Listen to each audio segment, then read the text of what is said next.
پرتو روہیلا، بوڑھے شکاری مگر جواں محقق۔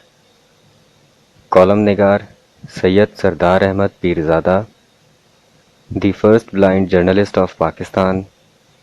ای میل safsaf@life.com، email saafsaf@live.com، web blog www.safsaf.blogspot.com۔ روزنامہ نوائے وقت، مورخہ 13 مئی 2016۔ مختار علی خان حکومت پاکستان کے اہم اور سینئر عہدے سے ریٹائر ہوئے۔ وہ نہایت قابل افسر ہونے کے ساتھ ساتھ بہادر شکاری بھی تھے۔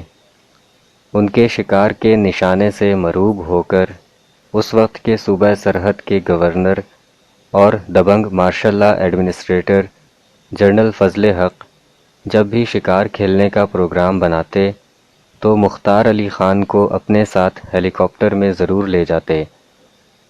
مرد لمبا تڑنگا ہو، اسمارٹ ہو، گورے رنگ کا پٹھان ہو، پڑھا لکھا ہو، اعلیٰ افسر ہو، شکاری ہو اور جواں سال ہو تو ہر ایک کی زبان پر اسی کی داستان ہوتی ہے۔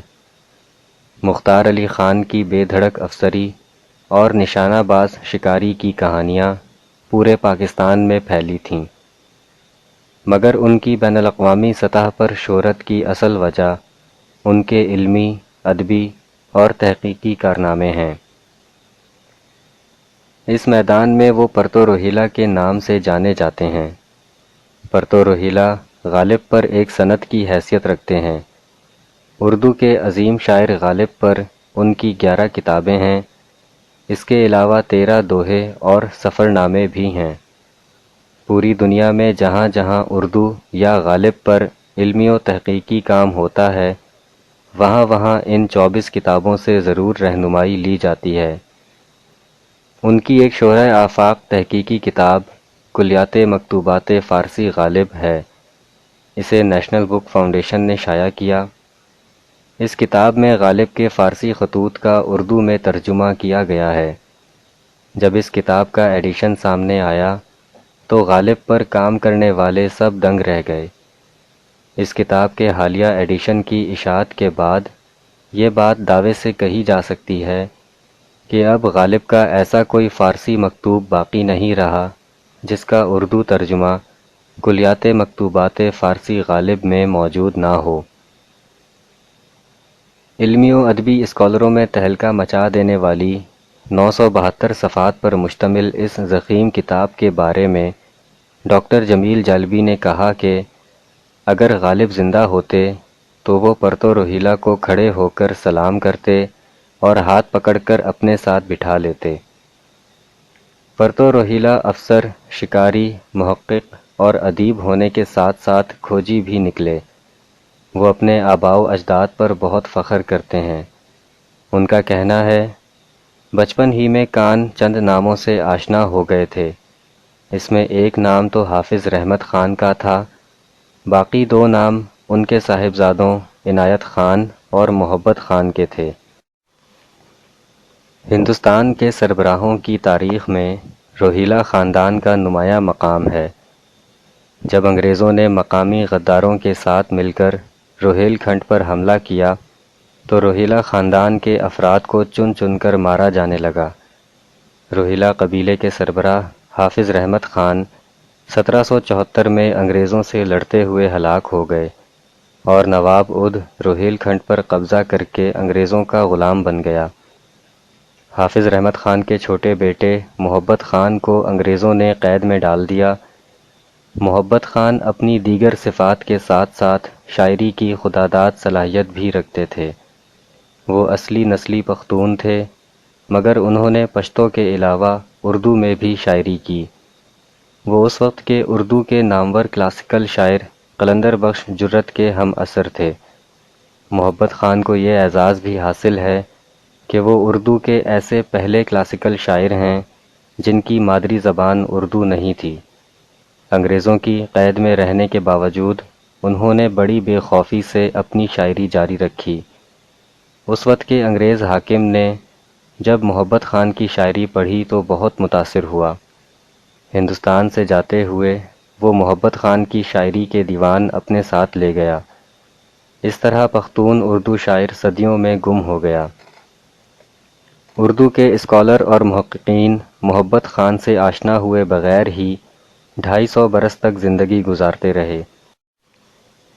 1970 کی دہائی کے آخری برسوں کی بات ہے کہ جواں سال افسر مختار علی خان پرتو روہیلا کسی سرکاری کورس پر برطانیہ گئے۔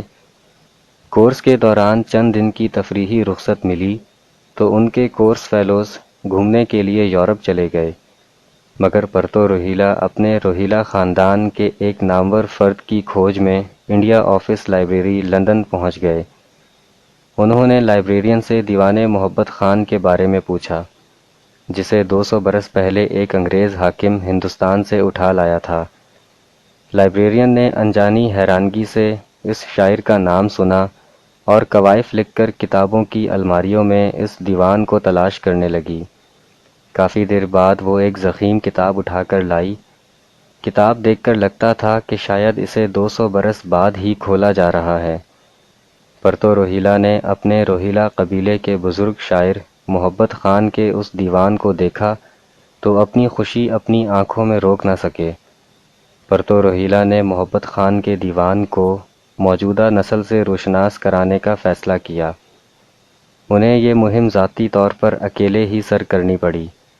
حالانکہ محبت خان کی کلاسیکل شاعری کا اعلیٰ مقام سمجھتے ہوئے افغان حکومت کئی برس پہلے ان کا پشتو کلام حکومتی سرپرستی میں شائع کر چکی تھی۔ انڈیا آفس لائبریری سے محبت خان کے اردو دیوان کی نقل حاصل کرنے کے لیے پرتو روہیلا کو ہزاروں روپے خرچ کرنے پڑے۔ کئی برس کی دن رات کی محنت اور تحقیق کے بعد آخرکار پرتو روہیلا نے 250 برس پہلے کے پختون کلاسیکل اردو شاعر محبت خان کے دیوان کی تدوین مکمل کر لی۔ اشاعت کا مرحلہ آیا تو سرکاری ادبی اداروں نے حسب روایت بہت سراہا، مگر جلد شائع کرنے کی بات طے نہ کی۔ مجلس ترقی ادب لاہور کے سربراہ ڈاکٹر تحسین فراقی نے اردو زبان کے اس انمول خزانے کی اہمیت کو جانا اور اسے دیوان نواب محبت خان کے نام سے حال ہی میں شائع کر دیا۔ اس دیوان میں 345 غزلیں، 40 رباعیات، 10 مخمص اور 2 مناجات شامل ہیں۔ تاریخ میں عظیم ریاست اور قوم دولت کے انباروں کی بجائے اپنی علمی دولت کے حوالے سے عزت حاصل کرتی ہے۔ ہم بیرون ملک آف شور کمپنیوں سے اپنی لوٹی ہوئی دولت واپس لا کر امیر ہونا چاہتے ہیں، لیکن پرتو روہیلا نے بیرون ملک سے اپنی لوٹی ہوئی علمی دولت کو واپس لا کر پاکستانیوں کو علمی لحاظ سے امیر کیا ہے۔ اس عظیم علمی کارنامے سے ہم سب بے خبر ہیں، کیونکہ اس علمی خزانے کے ساتھ روپے پیسے کا خزانہ منسلک نہیں ہے۔ اگر یہ کام کسی ترقی یافتہ علم دوست ملک میں ہوتا تو محقق کو ڈی لٹ کی اعزازی ڈگری دی جاتی اور وہاں کا سربراہ مملکت محقق کو پروقار تقریب میں قومی اعزاز سے نوازتا۔ مگر کیا کریں، پرتو روہیلا ایک پاکستانی ہیں۔ وہ پاکستان کے علمی اثاثے سے ہی محبت کرتے ہیں۔ پرتو روہیلا بوڑھے شکاری مگر ہر دم جواں محقق ہیں۔